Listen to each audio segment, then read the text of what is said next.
In this video, we'll discuss properties of determinants. So before, we've learned how to do row operations, and we've been doing them a lot.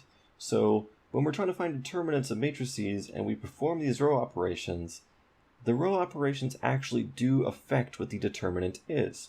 However, if we know what the effect of each row operation does in the determinant, then we can take these really complicated matrices and reduce them to something simple, and then keeping track of what we've done, we're able to determine the determinant of a much simpler matrix.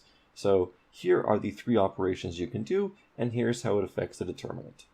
So if we take a row I in a matrix A, and we take that row I and we add a multiple of another row to it. So this would be our new matrix B. Then we say that the determinants of the two are equal. So I'm going to use 2 by 2 examples to demonstrate this. So before I had 1, 2, 0, 3.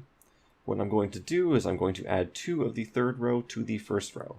So now we'll get 1, 8, 0, 3. So the determinant of the first matrix is going to be 1 times 3 minus 2 times 0, so that's 3.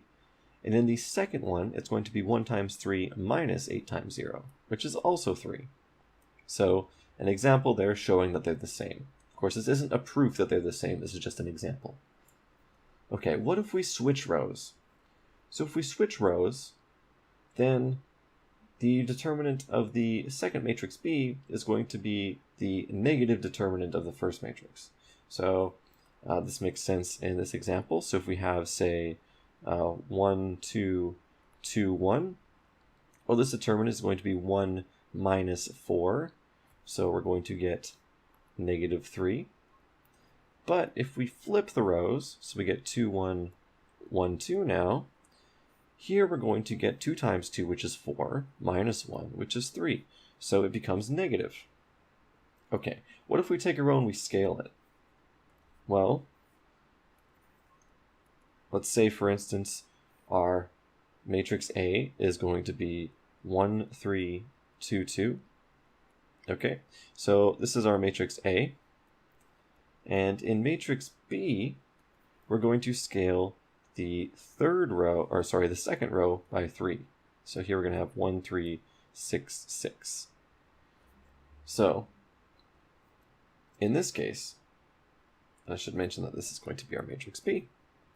So what's the determinant of the first matrix A? This is going to be 1 times 2, that's 2, minus 2 times 3. It's going to be negative 4. But in our second case here, we're going to have 1 times 6, which is 6, minus 3 times 6, which is negative 12. So we took our matrix A, whose determinant is negative 4.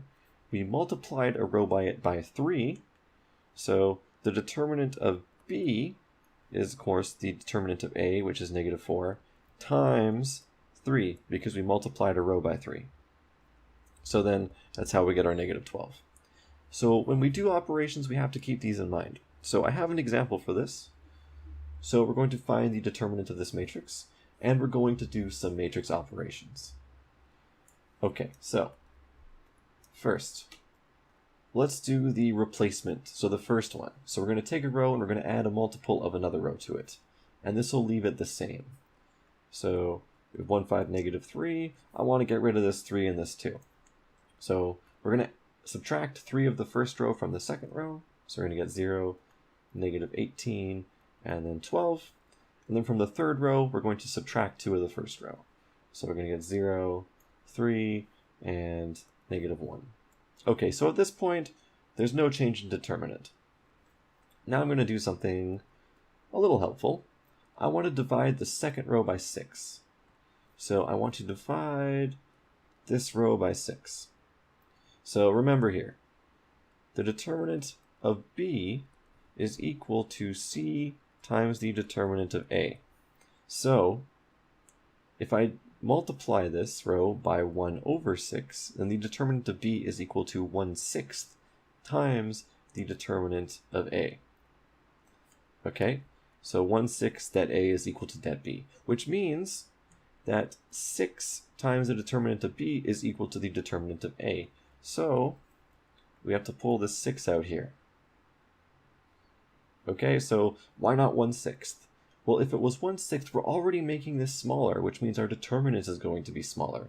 So if we take out a 1/6, then we're going to make that even smaller. So we have to make our determinant of b equal to a in the end. But what we've done here is we've divided this matrix by 6. So we have to compensate by multiplying the determinant by 6. Okay, so at this point, now we're going to get 6 times the determinant of 1, 5, negative 3, 0, negative 3, 2, 0, 3, negative 1. Okay, so now what should we do? Well, let's do some more row replacement. Let's take the second row and add the third row to it. So 1, 5, negative 3, 0. Okay, negative 3 plus 3 is 0. 2 plus negative 1 is 1. And we have 0, 3, 1. Oh, well, we know that we can get the determinant by taking all of the products of the diagonals, but this needs to be a 0, this 3, so let's do some row swapping here. Let's swap the second and third row. Okay, so there's the 6, 1, 5, negative 3, so let's swap the second and third row. So 0, 3, 1, and 0, 0, 1. Are we done yet? No, we swapped a row, so we have to multiply this by negative 1. Okay, so now we have a matrix in triangular form, so we can take its determinant. It's going to be negative 6 times the product of the diagonal entries. So this will be 1 times 3 times 1, which means our determinant is negative 18.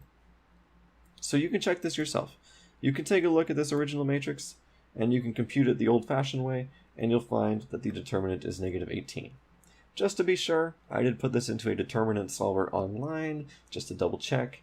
That is the case. In fact, determinant solvers are really easy to find online. They're really easy to use. You just put in the numbers in the matrix and it computes the determinant. It even gives you the steps for these if you want them. It might do them differently than how you would, but you can keep track of the determinants and you can just see how it goes. So Google determinant solver. The first one you find is going to be fantastic if you need it. Of course, you don't get that on exams, so make sure you know how to do it by hand. Okay, two more properties here. The determinant of A is equal to the determinant of A transpose. Okay, so why is this? Let's think about this. This is no formal proof, but I just want to think of some matrices in triangular form. So here we have it. We have A11, A12, A13. Okay, so in one case here, we have some numbers x in this corner, but the rest are in triangular form. So we know that the determinant is going to be the product of the diagonals. Okay, so let's take the transpose of this. Well, in the transpose, the zeros are up here, and the x's are down here. Now this is in lower triangular form. And if it's in lower triangular form, the determinant is the product of the diagonal entries.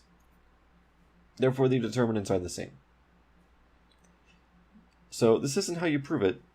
What you do is you prove it by induction. So you start off with a 2 by 2 matrix, and you show the base case holds. And then what you assume is you have a matrix that looks like this. So you have a bunch of entries here, and then these are a bunch of zeros. And you say, okay, so assume that the determinant here is the product of all the diagonal entries. So that's your determinant. Then what you do is say, okay, this was originally n by n, but I want to make this n plus 1 in both directions.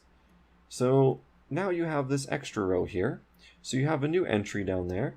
The rest of these are zeros because it's in triangular form. And then the rest of up here are numbers. So all of these are numbers. So now what you need to prove is that the determinant of the whole thing is this times the determinant of this. And using cofactor expansion, you'll be able to find that the new determinant of this bigger matrix is still just the product of the diagonal entries. So I won't do that formally, but that is the proof visually, and you pretty much just need to convert it to mathematical notation. Okay, that's the first property. The second property, which I won't explain in detail at all, is that the determinant of A times B is equal to the determinant of A times the determinant of B. What you could do is you can take two 2x2 matrices and you can multiply them out and you can show that that's true for the 2x2 case, and then you can generalize it further.